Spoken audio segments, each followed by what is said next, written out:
had been thinking of the country from which they went out, they would not have had the opportunity to return. But as it is, they desire a better country, that is a heavenly one. Therefore, God is not ashamed to be called their God, for he has prepared a city for them. So really, all those examples we saw listed there, really from the beginning of Genesis all the way through, well, still in Genesis there with Abraham, really focused on leaving their homeland for this country, which again, a heavenly one, as the Hebrew writer offers for us. And that's not to say that we're leaving that thought, because we are still focused on the promises, but we're going to shift into kind of another thematic idea. So I want you to be examining that as we read, going into verse 17. And as we look at this, of course, it's not just about listing in isolation these individuals. It's a nice portrait of each of these individuals that we often call this hall of faith, but it's also very clearly more of a mirror, right? As we're seeing, how did they act in faith?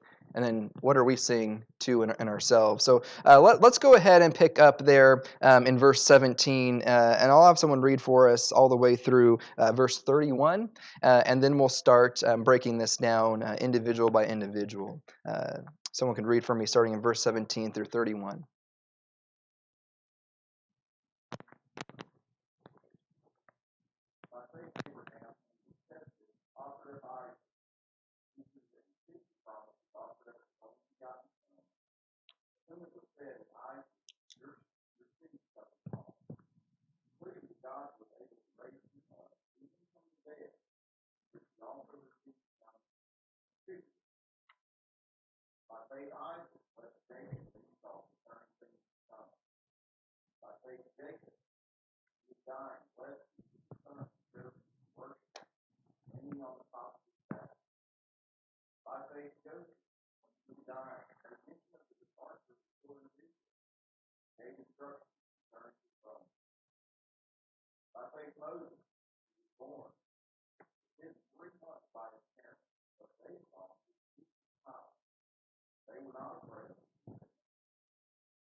Thank you. So we see in verse 17, again, after this kind of pause summary of what we just discussed from 13 through 16, we get back to this listing, right? By faith, by faith, by faith. So that's still at the forefront. And we say faith again, looking back to we want to call it a definition back in verse 1 and 2.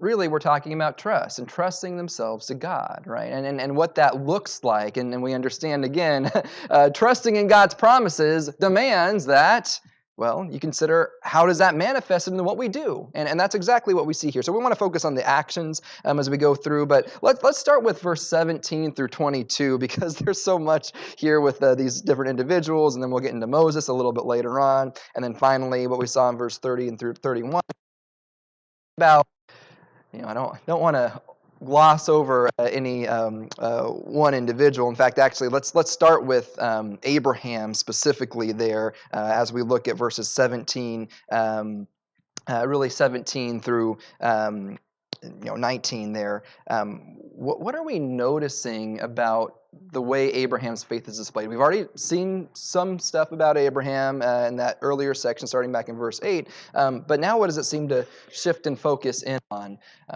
What actions, what things are you observing there about his faith that the Hebrew author highlights for us? Obedience, right? Testing. Okay, so there's testing involved, yet obedience despite the testing.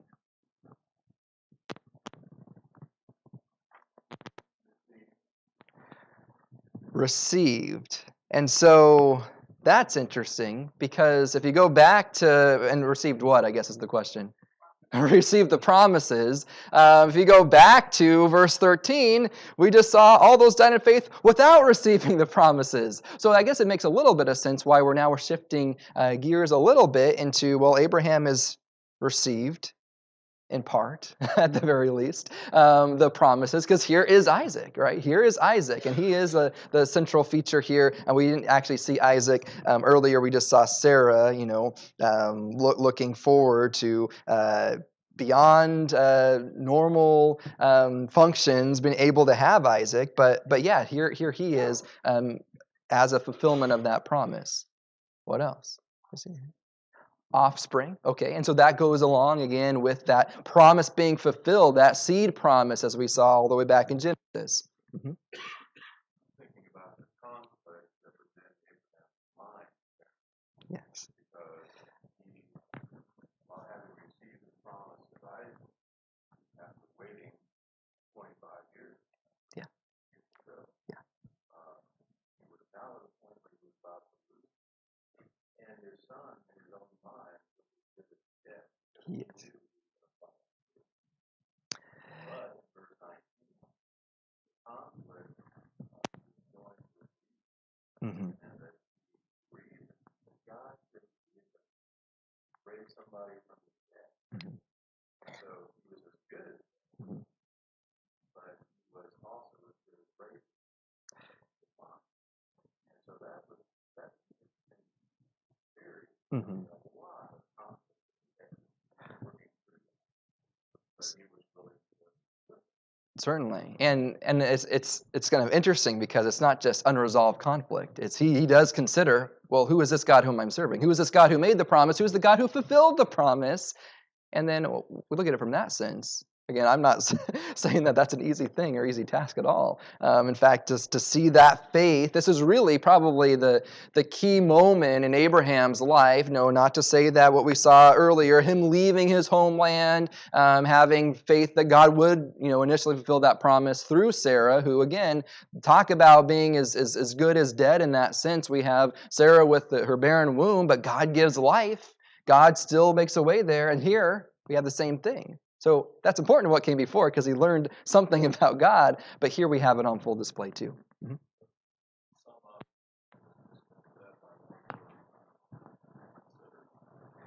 Consider.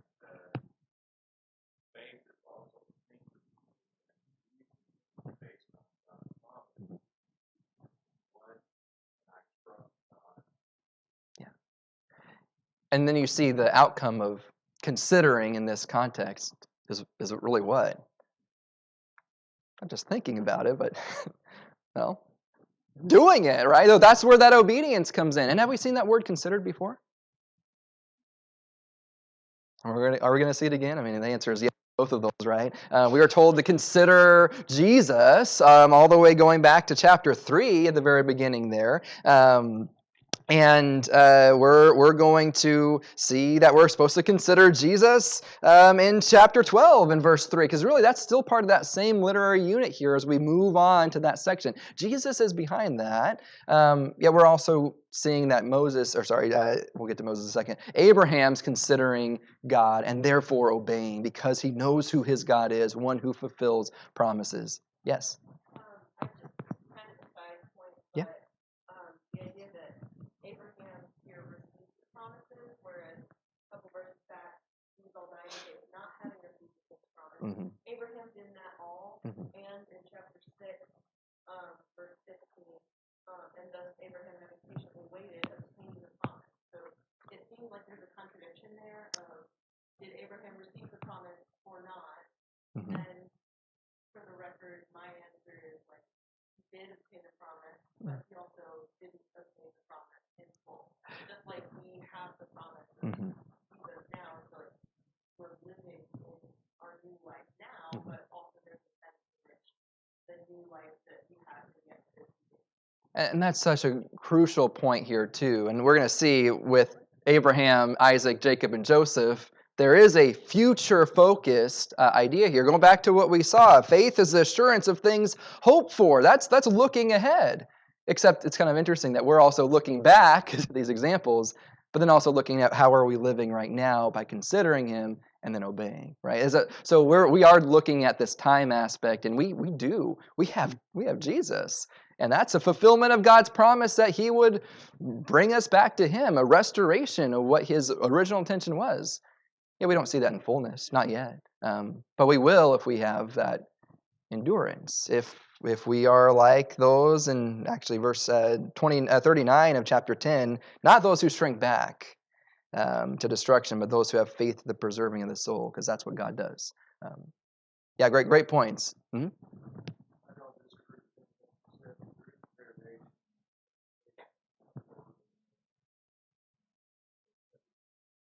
Mm-hmm.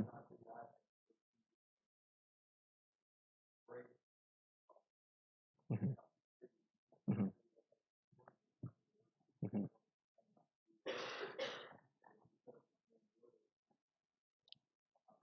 Yeah, and if we look at the promises back in Genesis that are given to Abraham, well, it is more than just the seed. Now that is that first inclination that God is fulfilling these promises, but it is very much future focused as we look at the land, the seed, and really just blessing the whole earth. We don't see that until we see Jesus, and so in those ways he's considering the promises again. Maybe receiving in part, but at the same time, it's not fulfilled fully yet. Yeah, yeah. Mm-hmm.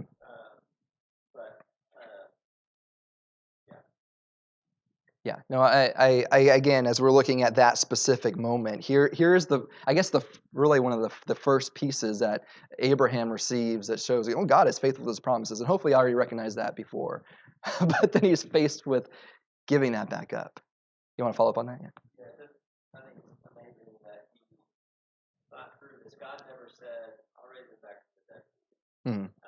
Also, Abraham had never seen anybody raised from the dead before, and he is able to conceive of something that has never been conceived of to this point in history, Mm-hmm.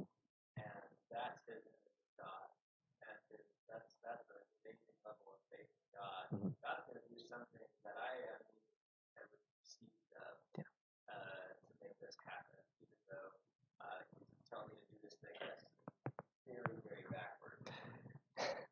And that's going to be a theme we kind of see with some of these other actions that happen and occur throughout this passage too, not just with Abraham. It might seem from our sense backwards. And again, when we talk about faith, that is to a degree what's expected. Maybe it doesn't make sense to us, but that's not to say it's not without reason. Because going back to that word considered, we know God's promises, and we can reason that He will be faithful to those, and that's what spurs on the obedience.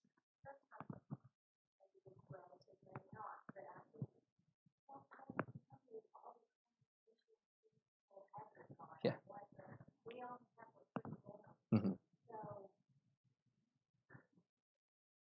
A lot more. Yes. And in fact, that specific note there in verse 19, we're not told that he considered that God raised people from the dead, right? That's something the Hebrew writer is telling us here. But back in Genesis, like that's not, we don't have the narrative of Abraham saying like, yeah, you know what, I know this, and so that's why I'm going to do it. No, he knew that Isaac was as good as dead, and he was going to do it anyway because God's faithful to His promises. That is a great act of faith. Jeremy.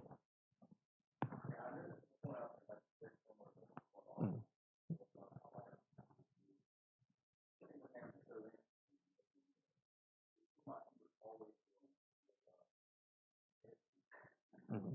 Mm-hmm.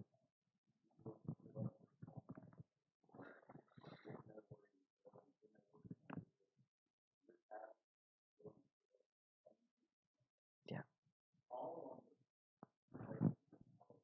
Mm-hmm. Mm-hmm.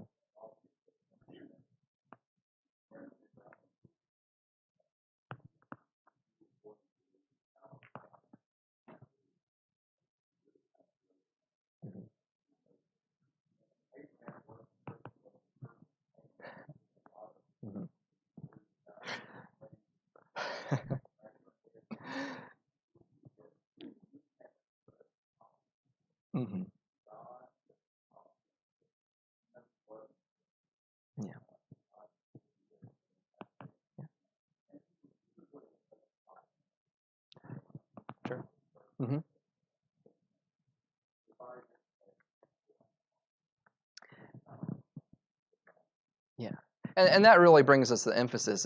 Is this really about the people? I mean, the examples, certainly, but who is it really about? It's God and His faithfulness to His promises, despite the imperfections. And yeah, he kind of glossed over that back talking about with the whole thing with Sarah and the conception and all the contrivances that he went through to try to make that work when God said He had a plan and He didn't follow through with that. So, well, that's kind of observing with the faith that's displayed here. I wanted to ask some quick kind of interpretation questions or why these specific moments. I think we kind of have that clearly established. This is a really crucial moment in Abraham's life here where he is seeing the fulfillment of promises, yet still is considering God. And yet we have like a phrase there. I don't want to skip over it, and it does depend on the version you're looking at there. In verse 19, of course, it says, God's able to raise people even from the dead. That's in Abraham's mind, according to the Hebrew writer there,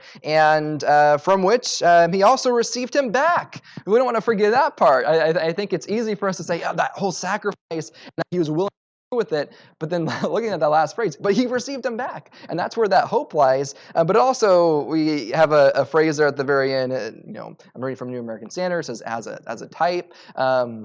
I believe some might say, figuratively speaking. Yeah, what do we make of that phrase, and why might that be important for us? Again, I know there might be a couple different ways to view that. I think there's one pretty clear here, and probably don't need to read into it too much, but just want to make sure that that's clear there. What do we make of that?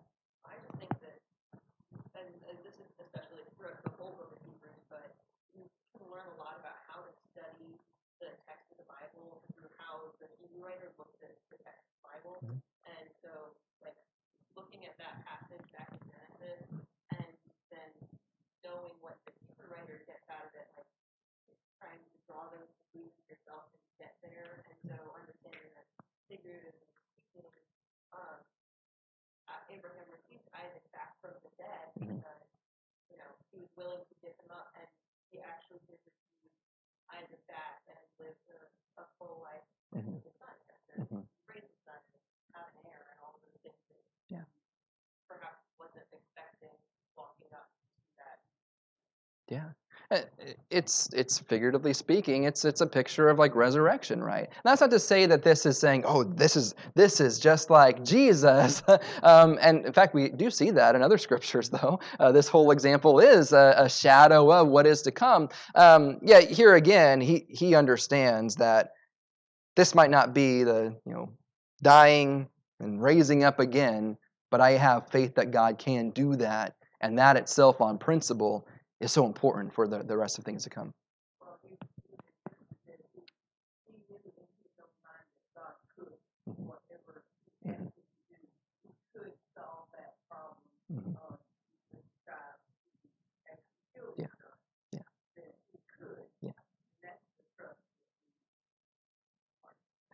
We do, because in Abraham's mind, what does this look like? What does the solution look like? What does the resolution to all this look like? Well, he didn't know how exactly, technically, how all that worked, and that's the case for us too.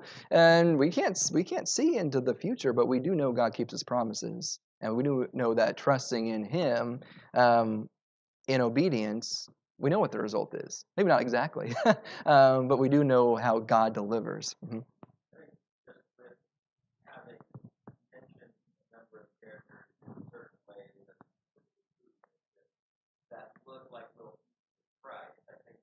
Yes.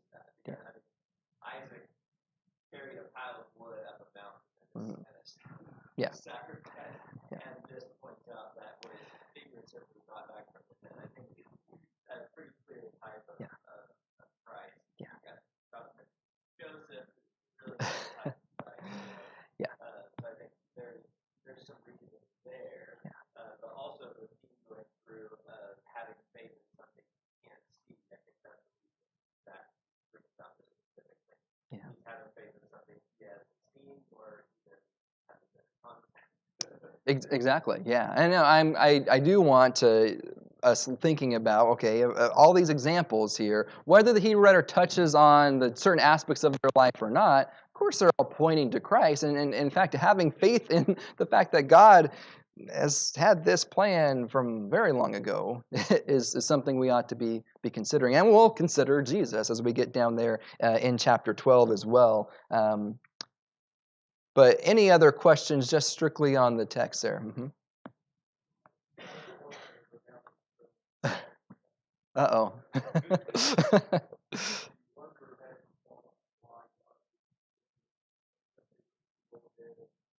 and do it.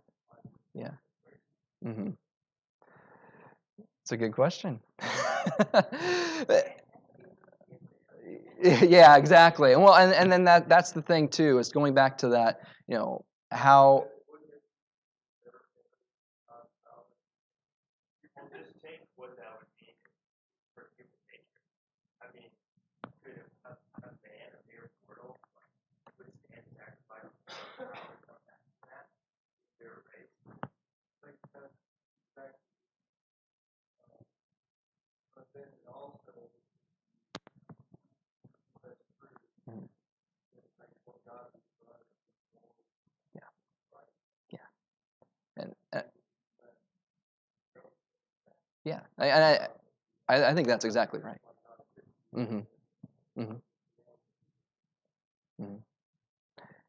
Yeah, think of that, the human side of Abraham himself sacrificing. And then you also think of, well, it adds a lot more fullness to what Christ does when he is raised from the dead, right? I think, again, this does point in that direction, the shadows of what's to come, but we see the fullness in Christ. Yeah. So maybe this is important point. Without faith, it's impossible. Who comes to God must believe that He is, and is the rewarder of those who diligently seek Him. Going through Genesis 22, we have Mark. We have a marker that he said his servant Abraham did. We will come back. When Isaac asked, what will happen? Where is our sacrifice? The Lord will provide. Right? And you go down through that, which means, and I think this is an important point. We ought to read the Old Testament from the point of view of the New Testament. Because the New Testament writer tells us what was going on in the mind of Abraham as he took Abraham, took Isaac to where the temple would be built, where the sacrifice would be offered. And Abraham trusted God, and God rewarded him for his trust. Yeah. Right? Yeah. And I think we struggle with the idea. We love the first part of this. You come to God must believe that He is. But he who comes to God must believe that He rewards those who diligently seek Him. And when we express our unbelief in His ability to reward us, we are guilty of sin. Yeah. That goes back to right? Yeah. So I think we ought not to speculate, because we can go back and have the answer, and then we go back to read Genesis 22 and say, oh, that's what Abraham said. No, I think that makes perfect sense. And talking about that reward aspect too, we're going to see that, well, the specific language with Moses here in a second, which, speaking of, we need to keep on moving on to. Not that I want to skip over any of this. And I should have known that this specific moment with Abraham would have been one that we should find a great example of faith in, right? And that's, I think, that part of the point. In fact, that's kind of what we need to talk about really quickly, is how does this impact the recipients of the letter? Because that's really what we're looking at, right? What were they going through? Why did they need this picture? Now, that's not to say they haven't heard this before, but why did they need that? Yes. Yeah, yes. We're the recipients too. The receivers of the letter. Me, my first impression, well, this guy knows a lot about what's been going on. He covered so many generations. And he just hasn't known about Abraham and the whole lineage. That's the historical piece of information, the whole thing. Yeah. Yeah. But then, the reward thing, we get discouraged. We look at our faith, we doubt, we wonder how much we can have to fulfill, how much we can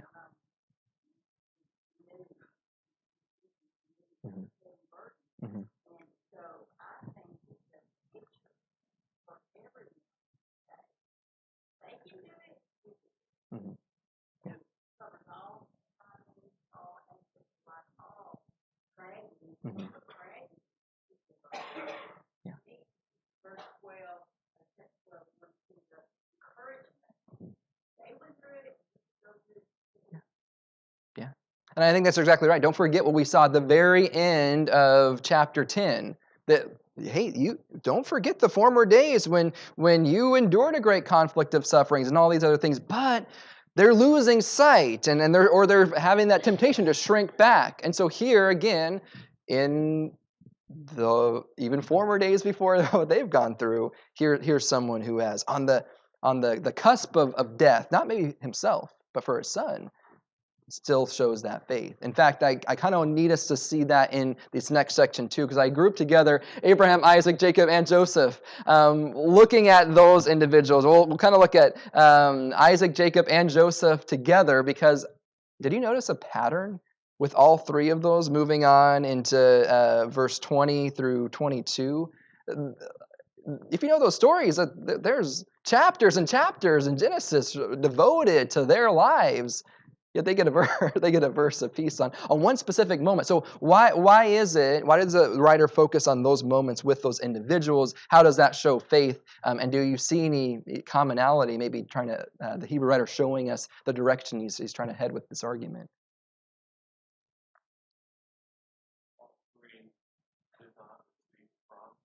Mm.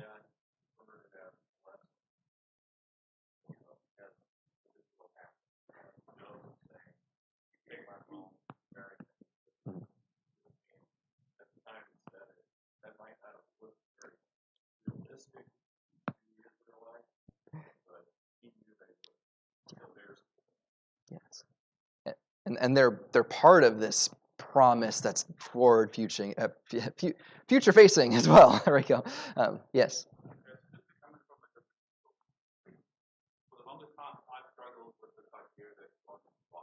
Mm.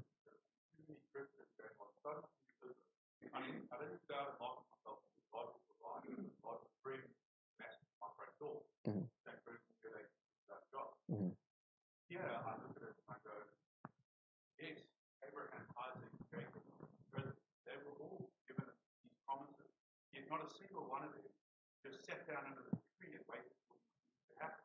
Yeah. Yeah. Yeah. Mhm.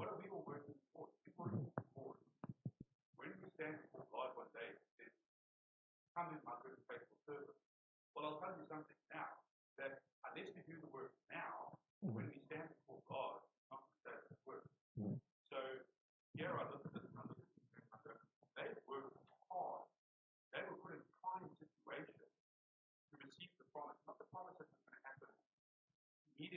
Mhm.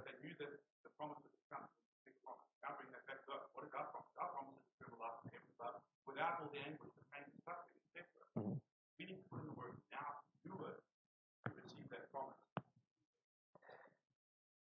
And as we look at all this goes back to that point we were making earlier. If you are trusting in God's promises, then it's going to manifest itself in how we obediently follow Him. Again, it's all on God and His promises. That's the big picture too. Is what has He promised? Well, it's this what He gave to Abraham, what we see fulfilled in Christ ultimately. But living in that manner is going to be so important there. Mm-hmm. I don't know where we got the idea, some of us, here, like, that once we become Christian or once we embrace, there's some kind of nirvana or some kind of protection or some kind of goodness prosperity or something that goes to something. Sure. I don't know where they come from, but I see them with some of my children. Well, God will fix this, or God doesn't do this, or God Mm-hmm. doesn't save my child, or God doesn't give me that job, or God doesn't do this. Mm-hmm. Somehow, we all do it. We get this idea, He's going to give me this. And back to the promise. Mm-hmm. I don't know where that concept comes from, but it's hard to get past that. Yeah, yeah. Might come from others. Well, I think it comes from a misunderstanding of what the promise is too, to begin with, right? Because if you look at here, what's the promise? I haven't seen it yet, but we know it's there. In fact, in some senses, it might as well have seen it because we need to live in that way as if we have, right? But that promise is God delivers. Sometimes that may be delivers you from death. We see that with Isaac here, but we also see that what is Isaac, Jacob, and Joseph, just in a summary sense, where are they all at in their lives? There's a lot of stories. Think of Joseph's life too, with all the faith that he demonstrated all throughout the end of Genesis. Yet what does it focus on? His death, the end of his life. In fact, that's exactly what we see with Isaac. Isaac blessing Jacob and Esau. That was at the end of his life, looking beyond himself. Same thing with what we see with Jacob as he's dying. He's leaning on the top of his staff. You go back to what we see there in Genesis 47 again, depending on which one you're looking at. Again, this is probably more so from the Greek translation of leaning on the staff, leaning out of his bed. Whatever the picture is there, he's on his deathbed. He's giving these blessings, understanding that he's not going to see it. It's going way beyond him. Yet that's where the promises lie. It could be beyond our lives. And we have to understand that and live according to a way that expresses that. Now I'm going to get in trouble because looking at where we're at with Moses here. Well, I want to pick up on some of those because honestly, and in all honesty, there is a lot here. But it's the same thing. And so let's pick up really quickly just some of the moments there you see with Moses himself, and then I think we can package all this together in a very clear way. Again, we're thinking about what the recipients are going through. We see that they may be faced with not seeing the promises fully fulfilled. In fact, we know that's the case. Yet that doesn't mean that they don't continue to endure. But let's look at Moses really quickly. What do you notice about Moses' faith? Let's kind of bring that out to the table, and then we can see if we can make some applications here to the recipient situation. And really, when we say recipients, we're talking about us as well.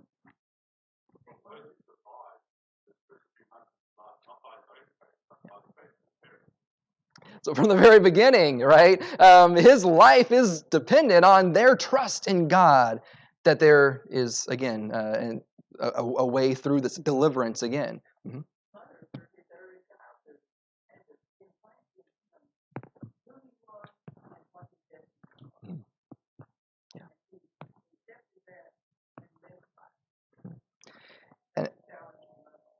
And yeah, as you see this picture, he had the choice, right? Do you notice that? You notice the choice there?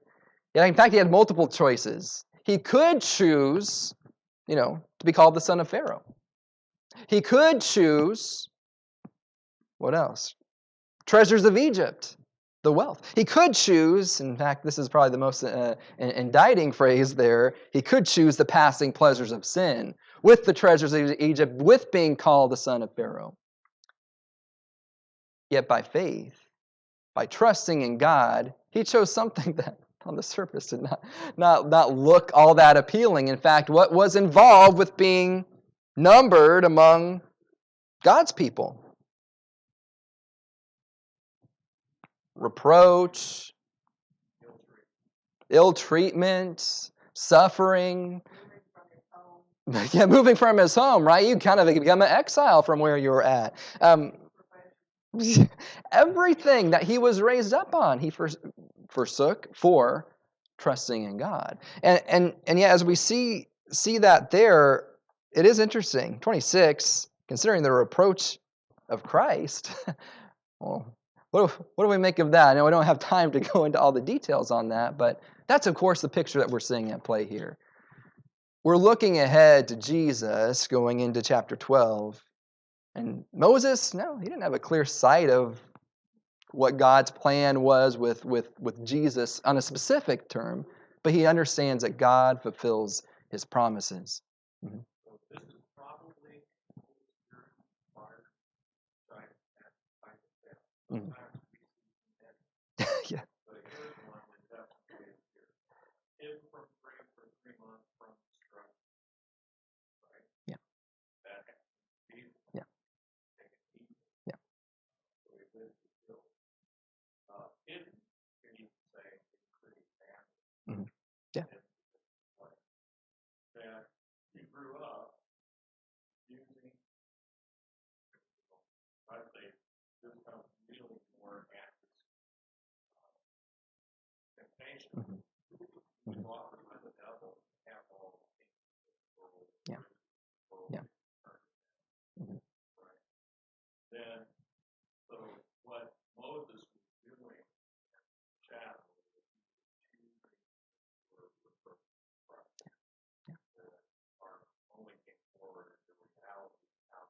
Mhm. Mhm. So I think here we could say, yes, here is the Holy Spirit inspired by Yeah. You read the beginning of all the gospel accounts, and you see that pretty clearly right away with all the other events going on. And yet, at the same time, it's not just a shadow of Christ and what Moses did, but then that also brings to mind the recipients, including us, what we must go through and consider and experience. Now, again, the language there, why did he endure?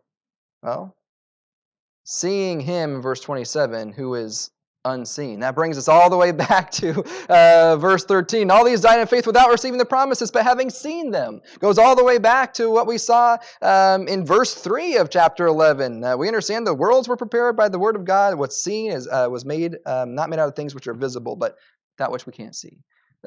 It's the same picture here multiple times. But think of the recipients. What would they have to go through? What could they be dealing with? Yeah, persecution, ill treatment, but notice that they have a choice as well. We have a choice as well. Who will we be numbered against? If it really is the case that these Hebrews are experiencing, I'm going to leave Christ because of familial issues, because of wanting to be called among this house of maybe unbelievers or those who are still continuing in Judaism versus those of God's true people, that can definitely be an application, and we too can make that application. As we look at the final couple verses there, of course, we see by faith he keeps the Passover, which again, talking about shadows to come, death of a firstborn going on here to prevent that through the blood. That should bring to mind what we've already seen in the picture from before in Hebrews. And then ultimately, too, in verse 29, I just want to bring this up because there's no way we're going to talk about 30, 31. By faith, who passed through the Red Sea? Not just Moses, he led them, but the Israelites as a whole. And so it's not just the individuals, but now we're looking at this congregation. Just as the recipients, we too can be among those who decide to live according to the obedience of faith. Right? They had faith to follow their leader.